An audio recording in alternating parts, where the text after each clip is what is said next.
Hey folks, today we're going to be reacting to how this guy mastered fingerboarding, the Obsessed series by Wired. I've never played with fingerboards, but I kind of know what they are, and honestly, I played a lot of Tony Hawk, so skateboards in general. The whole concept, very cool to me. Let's watch the video. We all remember playing with fingerboards as a kid, but this man turned fingerboarding into his career and lifelong passion. My name is Okay, no, I've played with fingerboards. I'm sorry, I'm crazy. Yeah. Mike Schneider. I'm a professional fingerboarder, and I'm the owner of Flatface Fingerboards. Since he was about 10 years old, he's been building his own fingerboards and customizing his own scaled-down skate parks. Yes. And he's been shredding ever since.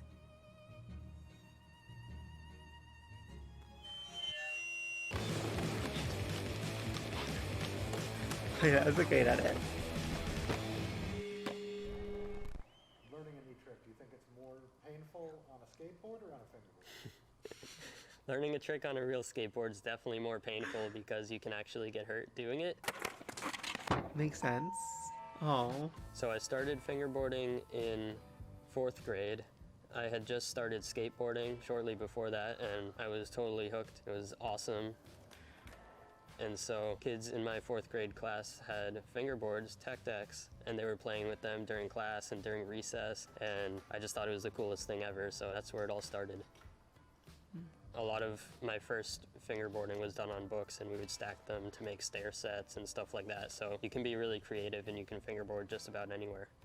You might be able to fingerboard anywhere, but Mike has spent most of his life creating the ultimate fingerboard park.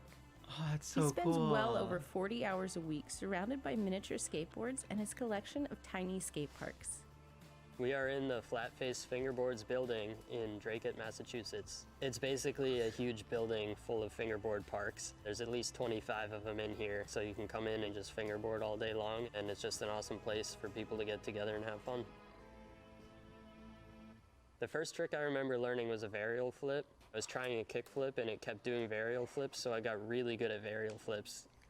One big moment that I can remember learning how to fingerboard that was pretty profound was the first time that I did a kickflip nose slide, because it took me an hour, straight 1 hour at my desk trying it over and over again, not doing it, and then all of a sudden I did it and I noticed my camera was off. The battery had died, so I didn't even get it on film, but it was more of all right, I actually just did this thing that I thought was impossible.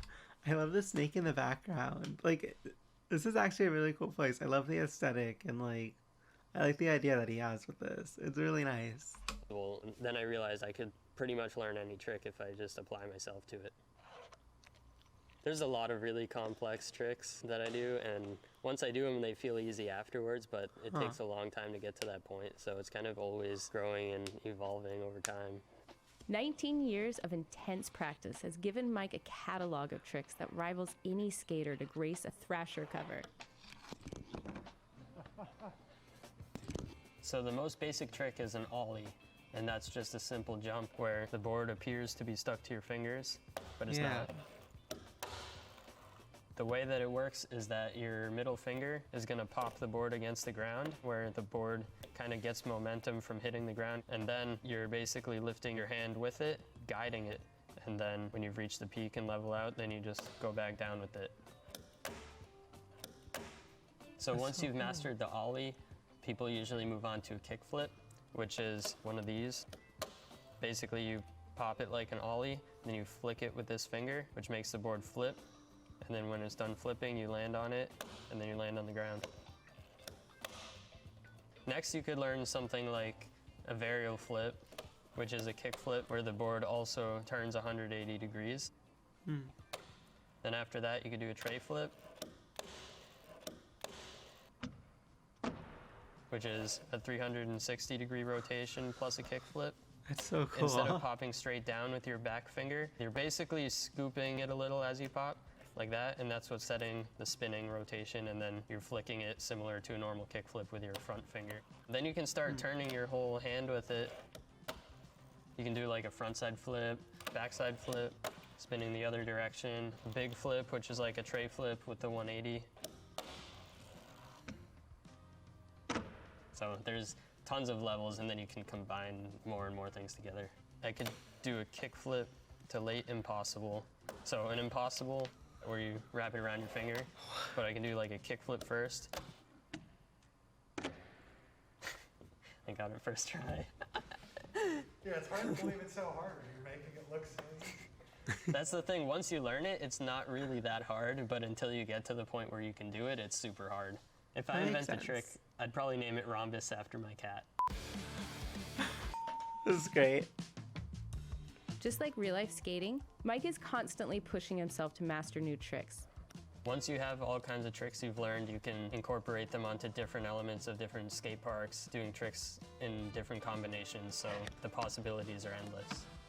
When I want to learn a new trick, I pretty much just go for it. Fingerboarding and skateboarding are both kind of trial and error and just learning what doesn't work in order to learn what does work. So you have a vision of how you think a trick should be done, and each time that you try it again, there's a slight adjustment. So you might be moving one of your fingers into a different spot, or faster or slower, a different angle, and all that kind of stuff comes together. And then you'll notice that you're either getting closer and closer to landing it, or you're getting farther from it, and then you can keep adjusting. A lot of times when I have a trick in mind, I kind of have a spot in mind for it. Some of them are pretty specific, and then other times, if it's something more basic, you can really do it anywhere, which is cool.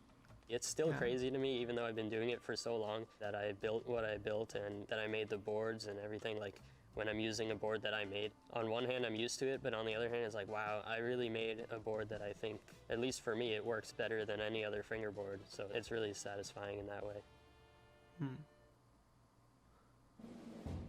It looks cool. I like the color scheme.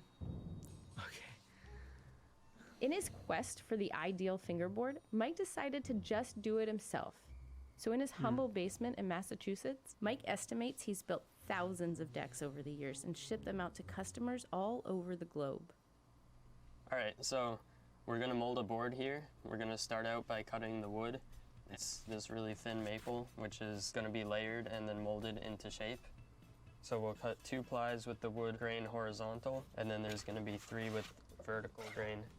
So that keeps it basically so that the shape will hold over time. It just keeps the whole thing really strong and sturdy. Now that we've got our wood cut, we're gonna glue it together and put it in the mold, which will give it its shape. So the plastic wrap is just to keep everything clean so it doesn't make a huge mess everywhere on the mold. This is the mold. It's got the shape of the board, and the wood just goes right in it. And then you squeeze it in here. The molding process takes several hours in order for the board to fully harden and be ready for sanding. So while the board sits in there, I picked out another board that I've already molded so I can continue showing the process. Yeah.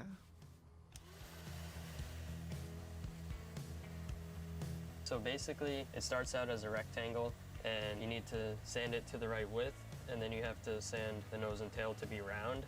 So it's gonna end up looking like the skateboard shape, and it just helps with performance and everything.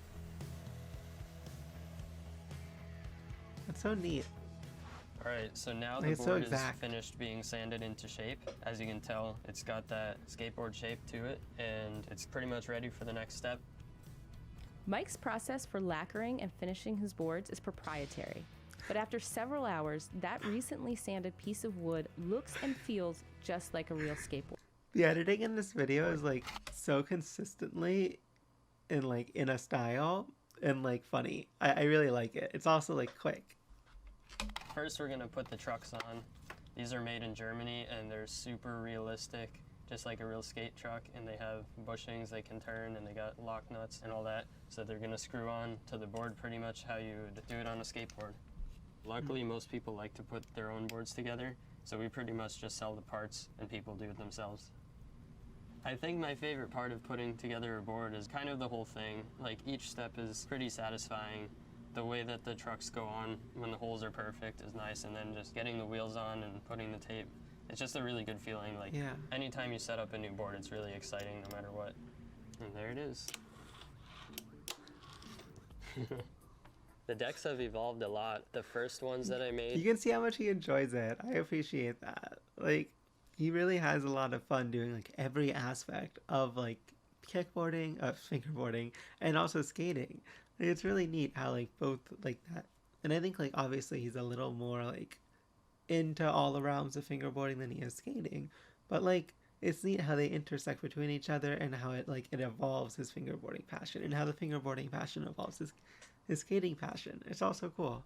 They were pretty good, but if you compare them to now, they're all super shiny and perfect and uniform every time. And Yeah. back then it was kind of hit or miss because I was still learning what I was doing and really making them as I go, kind of, and always tweaking the dimensions and the shapes. Basically every single upgrade was, oh, I think if I change this part, it'll make it a little better. If I just move the nose and tail shorter or farther away from each other, like all these little movements and adapting it as I went along made it into what it is today. And now it's like pretty much perfect.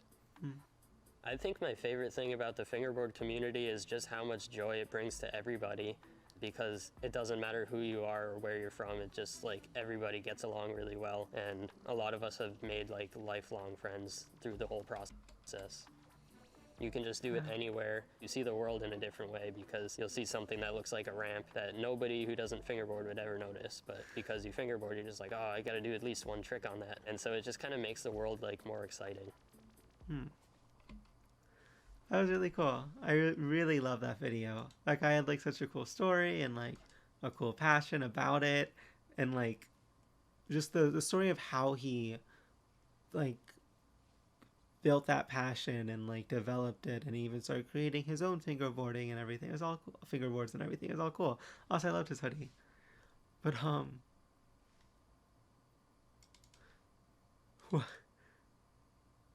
so he's a professional toy maker and he knows his craft very well. Nothing wrong with that. Obviously a great artist and engineer as well.